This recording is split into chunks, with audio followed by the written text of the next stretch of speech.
Good evening, everybody. We just want to give you guys a little heads up. We know this is normally a regular night for Thirsty Thursday. However, we're using tonight as kind of a planning session for our Wichita HOT classes coming up. So, in lieu of, hey, have a great night, we'll see you later, we're going to go ahead and re-show one of our previous shows, which is Lieutenant Basil Ibrahim of Orlando Fire Rescue. And if you guys don't recall, he was talking to us previously about One Bad Day and managing RIT and Mayday emergencies. So please hang on, watch that. Know that while you guys are watching that, and hopefully you guys get something out of it.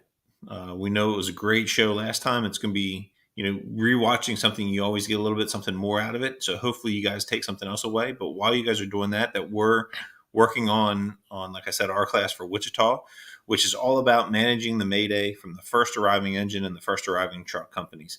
So, you're not 30 minutes into an incident with multiple units on scene. It's that initial engine and truck and how they're going to manage those Maydays and give you guys some skills and abilities to do that. So it's going to be a great class at Wichita. Unfortunately, I'm not able to go. I wish I was, to get that knowledge and those skills from our great instructor cadre, as well as see what else Wichita has to offer. If you guys are interested in going to Wichita, it's going to be a great experience. They are known for having aggressive firefighting classes. So it's going to be a great time. Head over to wichitahot.com for their registration. If you're unsure how to find that, you can go through our website, which is available through any of our social media outlets, which also has a link on our homepage to Wichita. So please check them out as well while you're checking us out. Enjoy the show, and we will be back in 2 weeks to give you some new content. And hope you guys stay safe and take.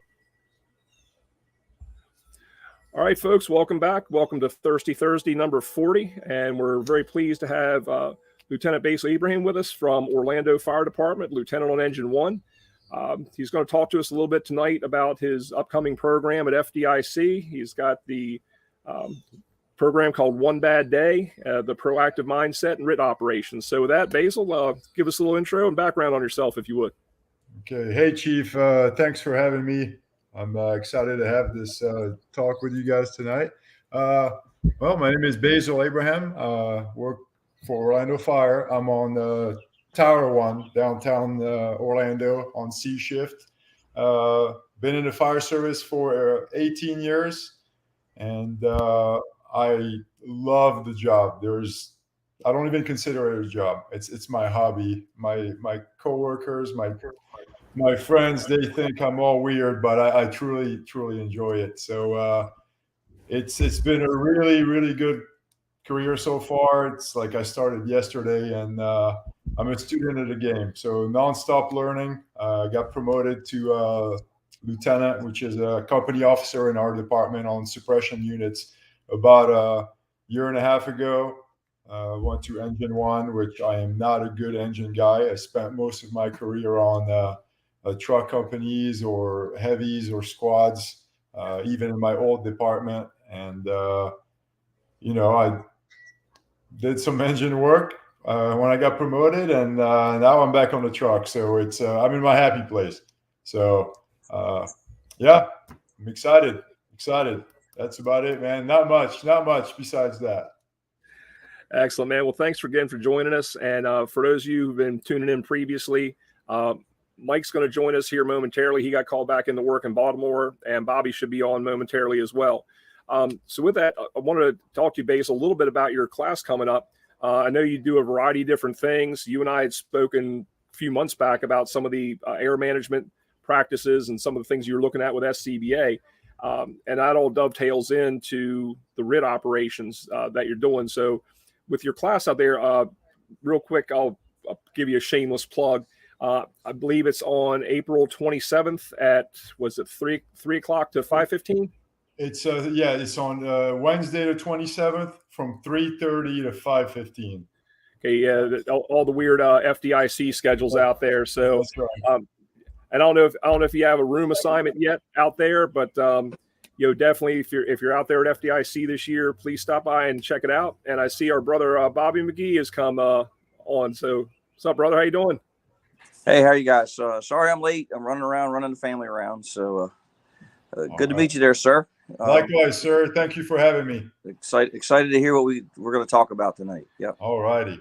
And for those of you wondering where Ben is tonight, I usually have a smart ass quip about him being at a Dungeons and Dragons convention or Comic-Con or something, but he's actually about an hour north of me right now. Him and his wife are enjoying their belated honeymoon. So good on him. And before we keep going a little further, one of our brothers from Salisbury, Maryland Fire Department, Assistant Chief Rob Frampton, he just graduated from the Executive Fire Officer program today. And he's been on the show. Great guy, great firefighter. So very proud of him, and wish him congratulations.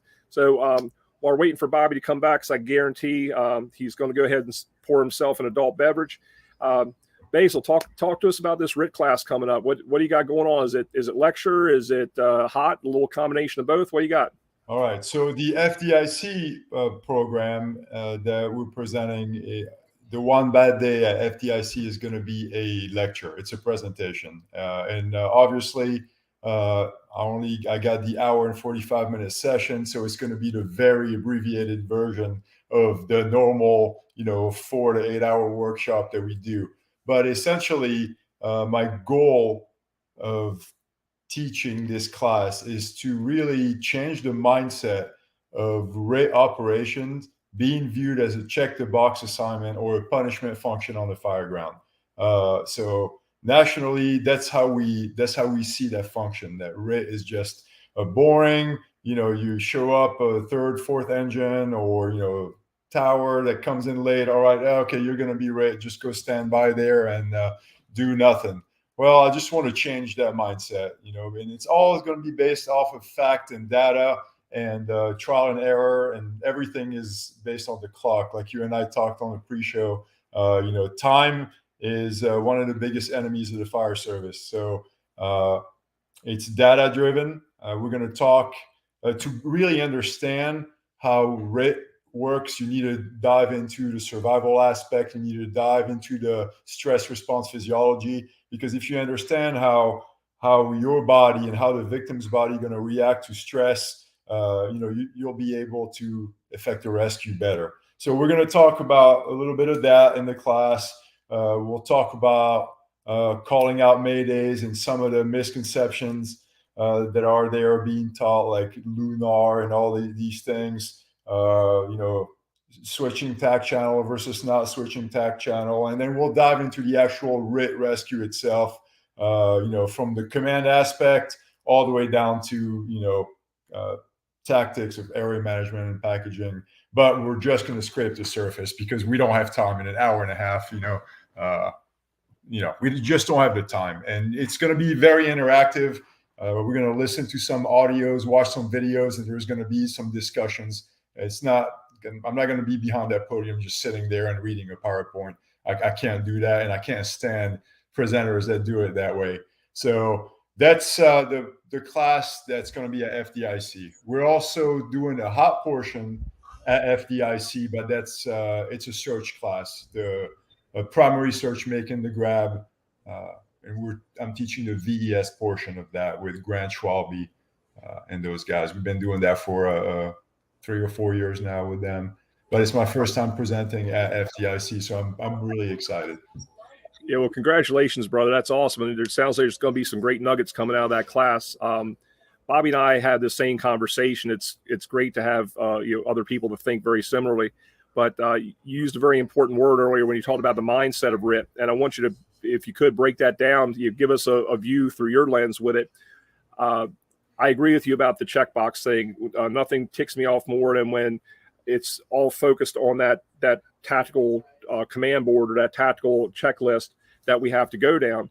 And one of the biggest issues I see is that a lot of Maydays, a lot of RIT situations occur before the formal RIT team or the fast truck, fast engine, whatever you want to call them, is in place and ready to go. And again, like you said, there's the firefighters will be sitting there in the staging area with RIT wringing the handle off of an axe because they want to go to work. That's Right. their nature. That's how they're wired. But they don't sometimes realize the importance of that assignment. Have they gone around and looked at softening the building? Have they done a 360? Have they determined if this, then that? What are we going to do? Bobby's really big on data points and time training as well. So basically, what is your mindset as that company level officer? If you're either in charge of RIT or you're considering it as that first arriving unit, show us through your lens. Like what are you thinking versus the tactical check sheet? What is your priority list when you get on the scene? Okay, so first of all, the name of the game, what's going to win it, is pre-planning. Okay, pre-planning, and I don't mean just pre-planning the structure and the building, but I mean pre-planning it with your crews on who's going to do what and when. But really, it's being proactive once you get on scene. If you're assigned RIT and you get on scene, you can do RIT functions without being deployed, if that makes any sense. All right, you need to be proactive, moving with a purpose, surveying that building, softening up that structure. We do split 360s to get multiple eyes on the structure. And now again, it's going to be dependent on your resources. It's going to be dependent on the size of your structure, residential versus commercial versus high rise. I mean, I'm just giving you a bread and butter residential type RIT operation for us. Tactics are local.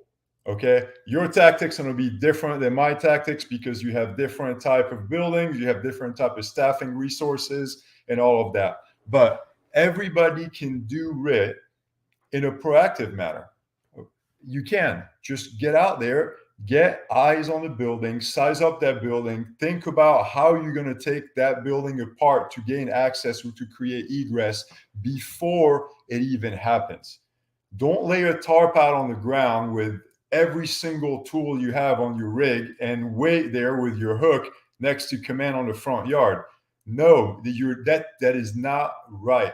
Now, if you have the staffing to have a secondary RIT crew stage with all these additional equipment, sure. But your primary RIT company needs to soften up that building. I've always said that the main goal of the RIT company is to prevent that Mayday from happening. Now, you're not going to be able to do that on all emergencies. Obviously, if there's a sudden change of condition, a collapse, or a medical emergency, we can't prevent that. But what can we do? We can be ready to make access and get in there and get those guys out. Okay. Now, talking about data, look at the data. I mean, I'm not making this up. It's not just my opinion. If you look at the statistics from Project Mayday, the latest numbers came out in March here. Who makes the rescue most of the time? Well, they rescue themselves or an interior company, either their crews or another company operating on the inside, and then the RIT team that's on the outside. So those numbers tell me two things. One, everybody on the fire ground needs to have a level of survival and RIT operation training, because not just the RIT team is going to affect the rescue. And two, the closer you are to the victim, the higher chance of survival they're going to have. So why just stage far away by command or wherever, waiting for activation with all these tools that you may not even need? You don't need a Stokes basket with a jackhammer and all these crazy things. If you go into a single-story residential wood frame shotgun shack in the ghetto, you don't need that. Pick the appropriate tools for the structure that you're going to go into, and then go to work. Okay.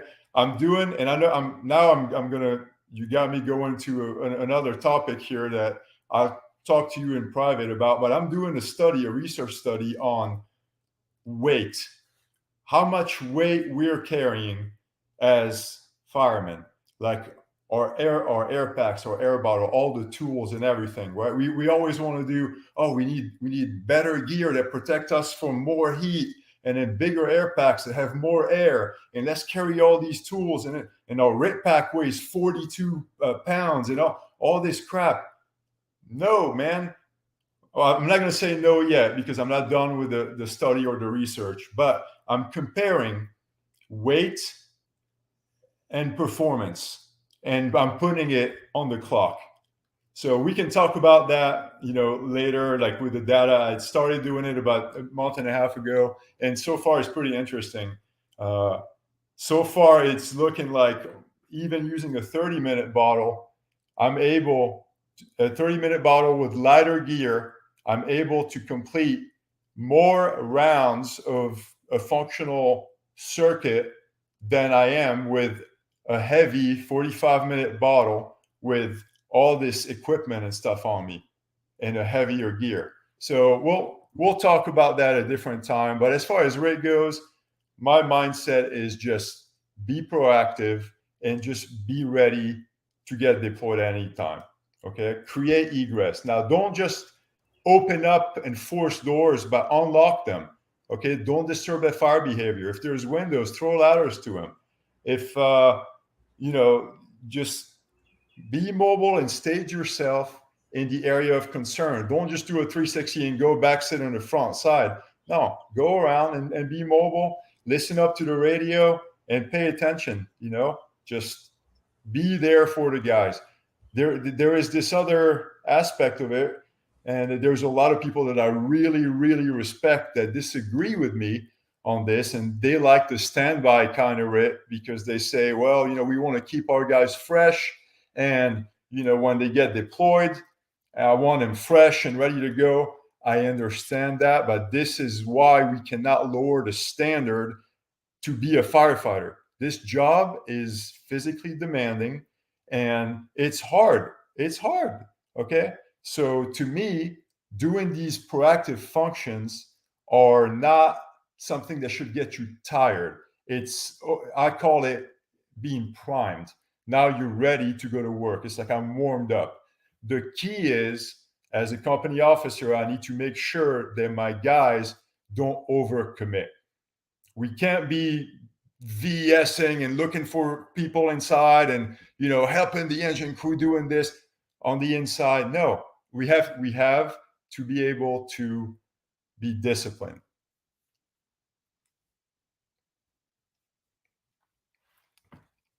Can you guys hear me? Did I freeze? That was great. That's awesome. Yeah. And I think, part of the challenge with a RIT, which I think we'd all agree is some advanced skills, is that we have a fire service with a lot of guys and girls that don't give that full commitment. And so we really need the full commitment for how to stretch a hand line, how to maintain orientation inside the building, how to self-rescue. What are you going to do if you got to go out a third floor window and there's not a ladder there? Those types of things. And I think that RIT in general is what we'd really like to have on that RIT is the guys and girls that they buy into the job, and kind of grow from there.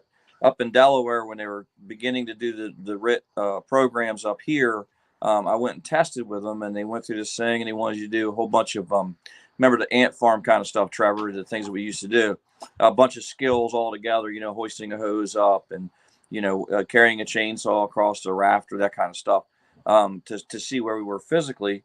And they actually wanted to develop a physical standard for RIT, and they wanted to certify people in RIT in the state.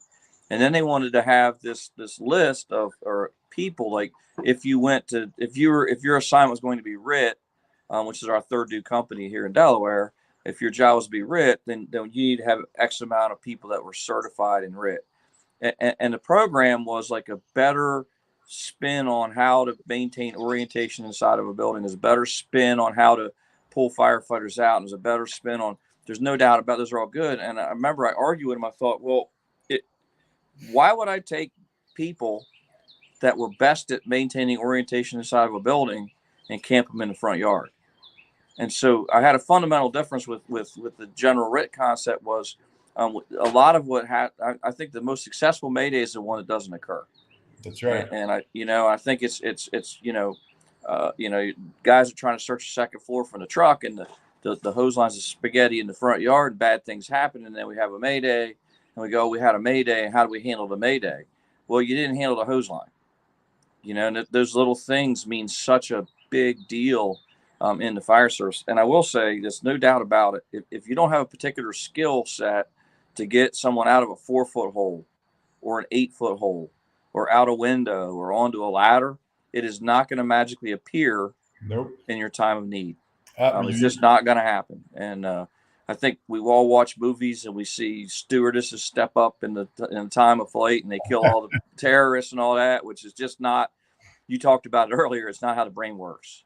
The brain resorts to pulling back into your level of training. What you say? You have a saying for that, Trevor. I forget. It's you fall back to your level of training. I think is what you say all the time. Yeah, and you don't rise to the moment. You fall back to your level of training. Right. And everybody, if we're all honest with each other, we all know when the field of vision narrows and you're staring at a pump panel you've seen 100 times, and all of a sudden you can't find the valve you got to pull, or everyone's had those experiences. We just don't admit it because we're firefighters. But it's really good stuff. So talk to us about how you attack RIT with the crews inside of the building. Are you going to talk about that out there too a little bit? So it's all going to depend on obviously the emergency, what type of RIT emergency it is, whether it's a medical, an entrapment, a collapse, or, a flashover, whatever the case is.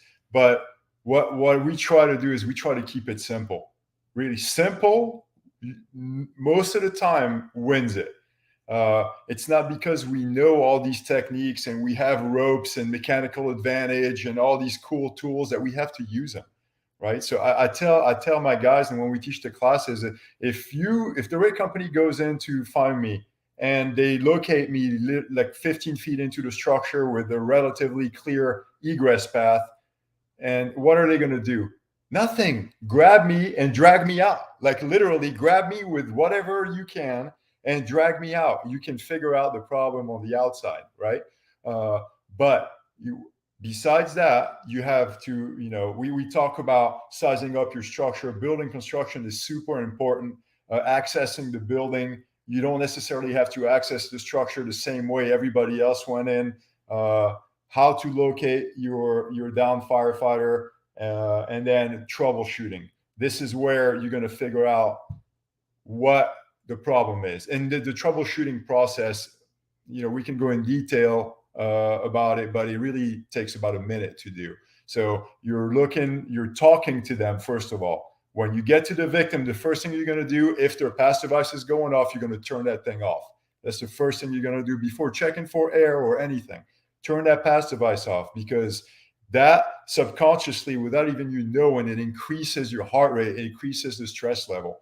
Turn that thing off. And also it increases communication. You're able to communicate with the victim, with your crew, and with command on the radio a lot better. So once you're done with that, talk to the victim. They're a human.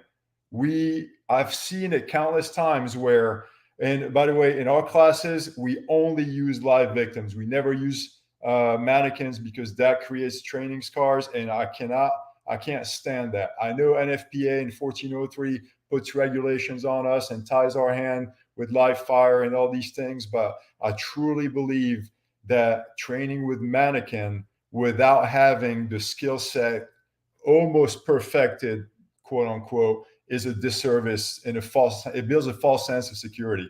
Okay, because you're dragging the victims by their head, you're stepping on their chest, you're pulling them the wrong way. That mannequin is not going to talk back to you. But if you use yourself or your buddies as the victim, they will tell you, hey man, like you're choking me right now, or you're about to pop my arm out, or your mask seal isn't even on me. I'm leaking air everywhere. You cannot quantify all those things on a mannequin, because it won't talk back to you. It won't let you know. So to get back to the RIT assessment, the troubleshooting, talk to them, right? If the victim is able to talk, they're going to talk back to you, okay? But assess their mental status, assess their mentation, because we've had documented line of duty deaths where they were altered and gave the wrong information, and next thing you know, they go about their business, or they located the wrong downed fireman, So get their mentation, figure out who they are, their name, their assignment, and confirm that with command. If they're not able to talk, if they're unconscious, well, still try to get their name. Everybody's nowadays got their name on their jackets or their identifier on their shield or whatever the case may be. Try to figure out who that person is and relay that to command so we can have an accountability box, right? So now, how many victims do we have? And then, are they conscious? If they're conscious, we talk to them. If they're not conscious, we're going to assess for breathing. Are they breathing? And then after that, we go about checking how much air they have left in their bottle. Is their face piece intact, regulator intact? Checking for any entrapment or any entanglement. And then we go to work. We figure out if there's an airway problem we got to take care of, then figure out if it's a high pressure problem or low pressure problem, address it. We need to prioritize the rescue task, if that makes any sense. So if there is an airway problem and an entrapment problem, we need to fix the airway first, because theoretically, as long as that person has air, then we have longer to mitigate the extraction. And again, it's very difficult to say always and never when it comes to that, because we don't know the type of structure. We still have to think about the fire, the actual fire that's going on. Is that getting better? Is that getting worse? But I'm just talking in general. And essentially, after that, we have assignments. So we operate with a RIT crew of 4. So we're lucky to have the manpower for it. But the assignments would be your company officer, which is obviously the overall in charge of the rescue and the liaison with command, an airway firefighter, a package firefighter, and then an egress firefighter to locate maybe a secondary or a closest way to get out. And then after that, we all work together and get the job done. But if you don't train with your crews and add some stress into your training, when it's time for you to perform, you're not going to be able to do it. You're not. And it doesn't matter how much you do it, how much you train, it's not going to replicate on the fireground. I promise you. And Basil, I want to ask you and Bobby to chime in on this as well. 2 things. You talk a lot about training in this, which I think is vitally important. And it's not just what we train on, but how we train.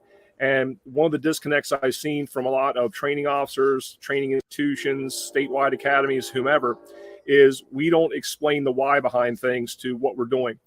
Same thing if we have a down firefighter 15 feet inside the building, and as instructors we'll say, you have to transfill the bottle, you have to replace the mask. And I'm the same way as you, unless we're constrained by standard. I use myself as a victim quite a bit. And I've had some people do a mask replacement. My ear has gotten more air than my face ever has. And that's tangible. But at the same time, if the goal of the training was to buddy breathe, then we need to explain to them, hey, the goal of the training is to buddy breathe. Let's do this. But if that firefighter is 15 feet inside the door and you've got a clear path, they're not otherwise entangled, pinned, or disabled where we can't get them out. Let's not screw around for 15 minutes trying to transfill a bottle or switch regulators or replace their mask. So, but we yell at them so much on the training ground sometime. As a side note, I want to get your thoughts on how we break that cycle in training to get more realistic training. Quick side note: my crew was disqualified during speed. You remember speed drills, Bobby? When we were same thing. We were told to get air to a down firefighter on the second floor of an apartment building. They had smoked out. It was a competition drill we were doing amongst our department, and we went up, found the down firefighter. I took the hook, took the glass out. We took the firefighter through the mannequin out on the porch roof, and we got disqualified. Oh no, you were supposed to, you said, get air to the down firefighter. There's 21% out there here, relative safety out there. But that was the mindset that you were going to get punished for not. So the why behind it. The other thing I want you guys, the second issue I want you to talk about, going back to that management of the RIT team, let's say you guys are in charge of the RIT team and you've got your people all ready to go. They're 90% ready. The only thing they're not doing is breathing air. They've softened the building, that they're just ready for something to happen. And then a guy like me comes along and says, hey, I need 2 people to go around back and throw that ladder.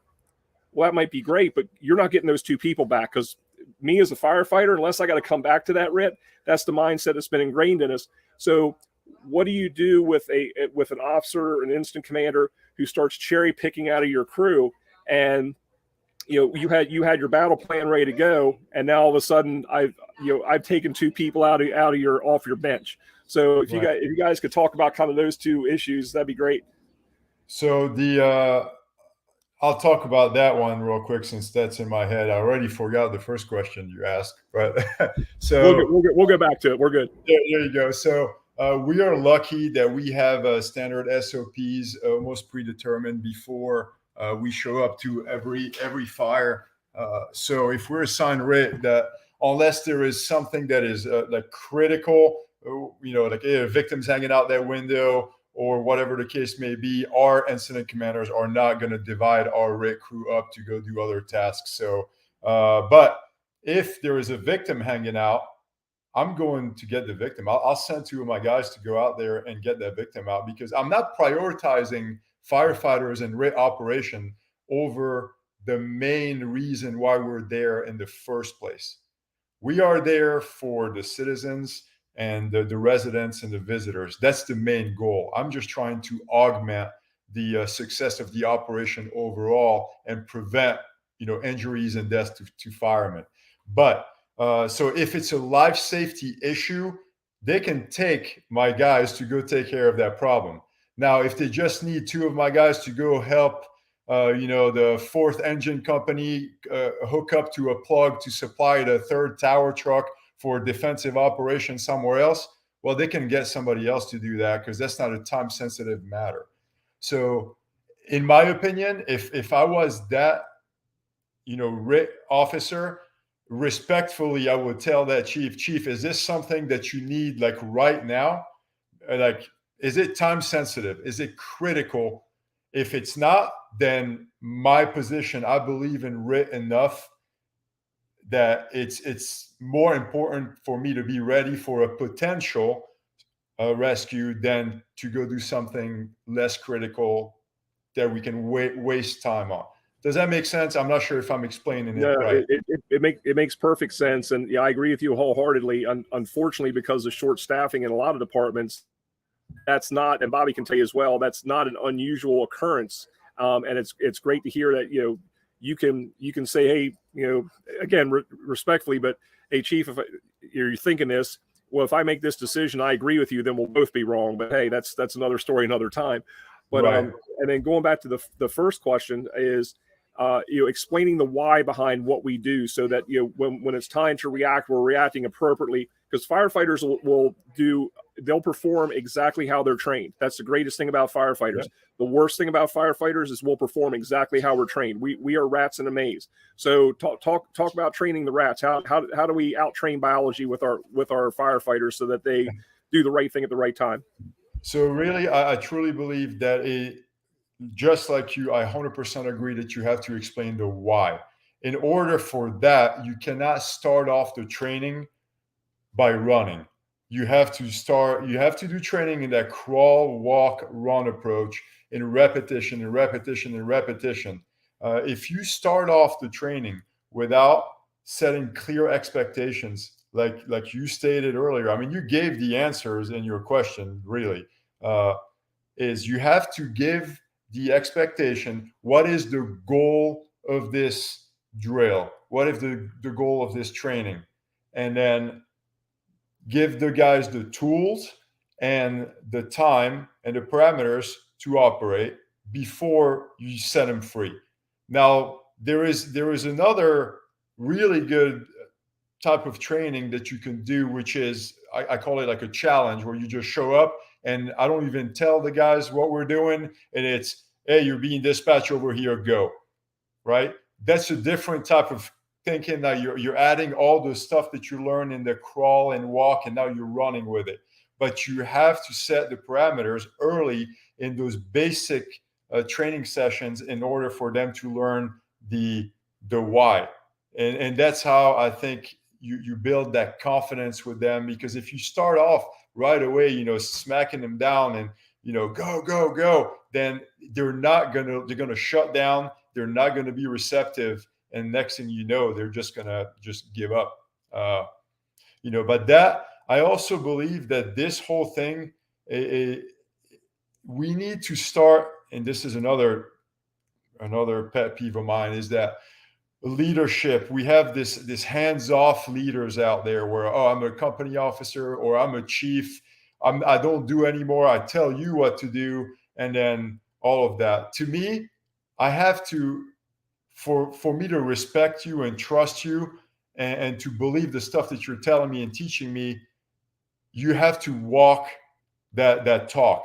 So I believe in a hands-on leadership approach, not micromanaging, but hands-on. If you're out there teaching or showing them something, don't say it with just your mouth. Get out there and then do it. Now, you may not do it as good or as fast as you used to do it back when you were, a fireman or younger or all of that, but at least you're getting down there and then you're doing the work with the crews. I really think that goes a long ways, at least in my book, and then with the guys at my firehouse. I truly believe it.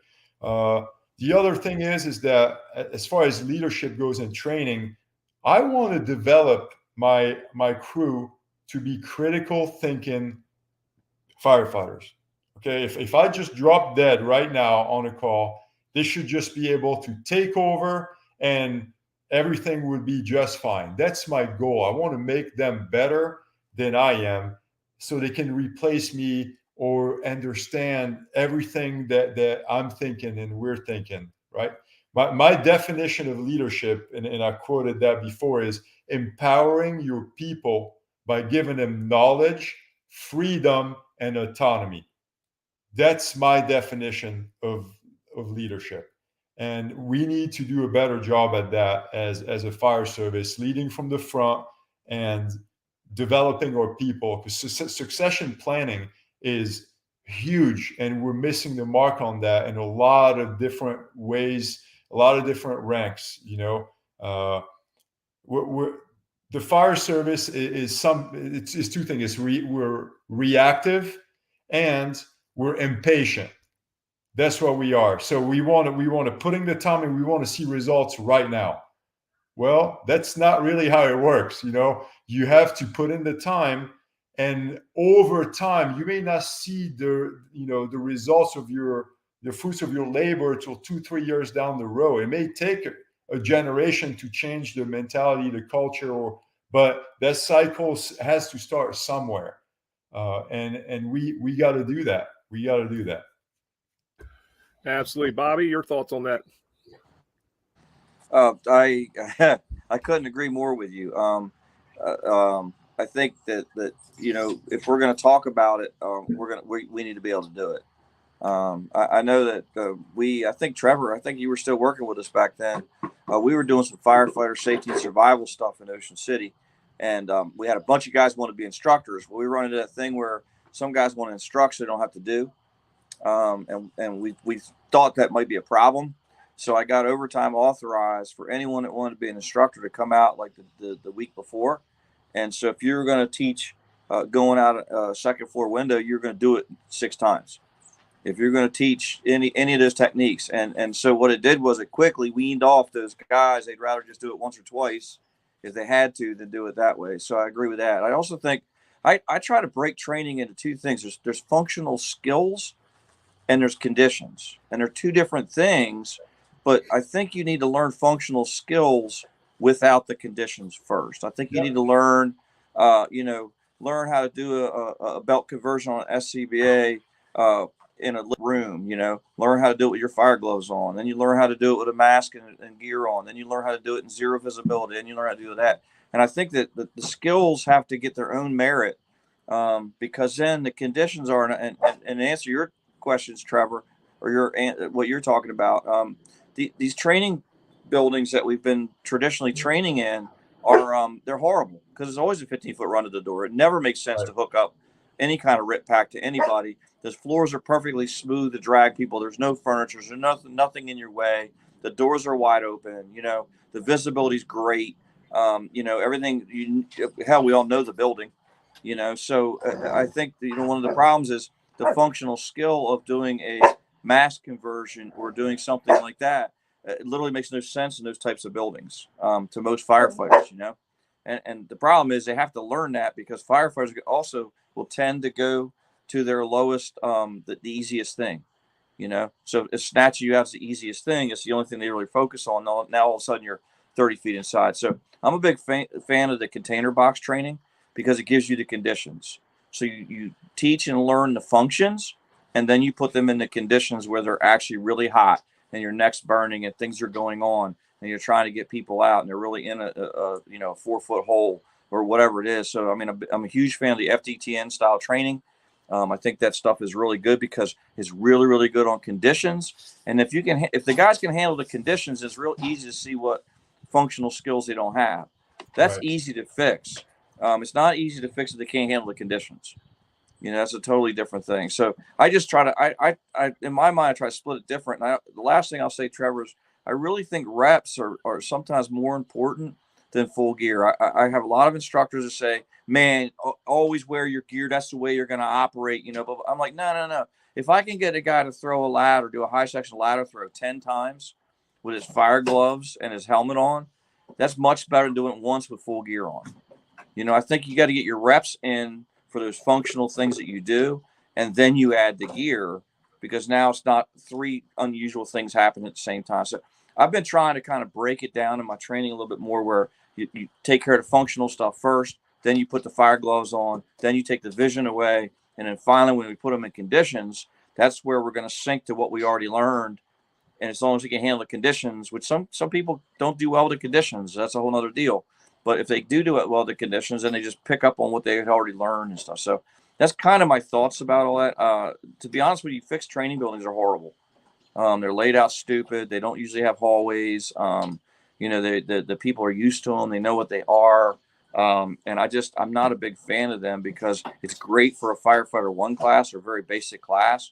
But it gives you nothing really advanced, I think, at the end. Bobby, I probably won't do it justice, but one of the things that, Bobby, I know you've said it many, many times over the years, is to illustrate your point was just like the football analogy that after a game Monday, you're watching game film. What went right? What went wrong? What can we do better? What can we do the same? And you're doing so many dry runs, and by the time that next game comes up the following Sunday, you've run that one play you probably run 50 or 60 times. Not in full football gear. You might have done a no pads drill, then pads. And so you build up to it. It's that crescendo that gets there. So it's that repetition. And it just happens to be that's the uniform of the day that you're doing it in. And basically one of the things I want to kind of come back to that you had talked about, which I think is vitally important, is a lot of us have SOP driven operations. That's something that's become very pun intended, I guess, standardized in the industry. But I also think, like you had said, it's very important to be able to empower your folks and push that process down to the lowest possible level where they know that they can make a decision. They're authorized to make a decision. They're authorized to make bad decisions, but they're not authorized to stand there and not make any decision whatsoever. If it's a bad decision, we'll talk about it. We'll see a way to improve it. But they should be able to make a good quality decision based on their training, their background, and something. And we can talk about refining that decision later on. So this is where I want you guys to maybe throw your viewpoints out on this as well. And my department's no different. Ocean City, we had the SOPs, but is the SOPs being your playbook. This is your general playbook as far as how we're going to generally attack this situation. The situation doesn't play by the same book that we do. We're the only ones who adhere to that book. So what are your thoughts about being more mission driven than SOP driven, or the SOPs as a support function of the mission, but let your folks know that the mission is the most important. So if your crew leader, your lieutenant, your captain goes down, something happens, that operation continues because someone can step up into that role. So what are your guys' thoughts on that? So it's funny that you mentioned that because my chief and my district chief and I were having this conversation. SOPs, it's a double-edged sword. They're great because everybody knows, it's at least for us, it's outlined, it's broken down into 4 tactical, I guess, structures. So you have your residential structure, regular size. We're not talking mansions, right? Regular residentials, commercial structure, box store or strip malls, garden apartments or apartment buildings, and then high rises. So it does not talk anything about hybrid buildings, parking garages with residences up top, or like, townhomes, or all these different hybrid buildings that we have. And we are so specific in our SOPs that we have seat assignments and order of arrival assignments. So our radio traffics, if you ever get a chance to listen to some of our fires, is very minimal. It'll be, the engine company gets on scene, engine 1 arriving on scene, give your scene report, and whatever line they're pulling, they're going in. The second engine will get there. All they will say is engine 2, second engine. And that's it. Everybody knows what that engine company is doing. If you're the officer, you have a specific role. If you're the driver, you have a specific role. If you're sitting on the right jump or the left jump, you have a specific role and a specific tool assignment for that type of structure based on the order or arrival. Now, this is great for your bread and butter, the 4 categories. But what that does is that what happens when we go second alarm and it doesn't outline those SOPs for the second alarm units, or we have the hybrid type building. The chiefs that are commanding that fire, they came up through the ranks and maybe they never had a hybrid fire, a 2-alarm hybrid fire. So in their head, they don't know. Now, if you don't explain the whys early on and understand fire behavior and, building construction and, proper vents and all of that, you're not going to be able to mitigate that situation. It's not going to happen. So I think it's a double-edged sword having SOPs. It's great for the majority of the time. For most of the time, statistically speaking, it's great. But for those oddball type fires you have, if you don't add additional training or education behind the SOPs, then that operation is not going to be successful. No, I would agree with you completely on that. And just to take it a little bit further, when I said about being mission-based, the SOP to me gives you a skeleton, it gives you a structure. And this is going to be that 90 to 95% of the time how we're going to operate. But I know I like to try to go on a priority basis. And same thing, when I worked in Ocean City, we had the first engine shall, second engine shall, first engine. We were in a unique situation where we bordered another state, and sometimes we'd be working with a completely different fire department from a different state in the north end of our city that they didn't have our SOP. They knew what our SOPs were, but they had their own subset.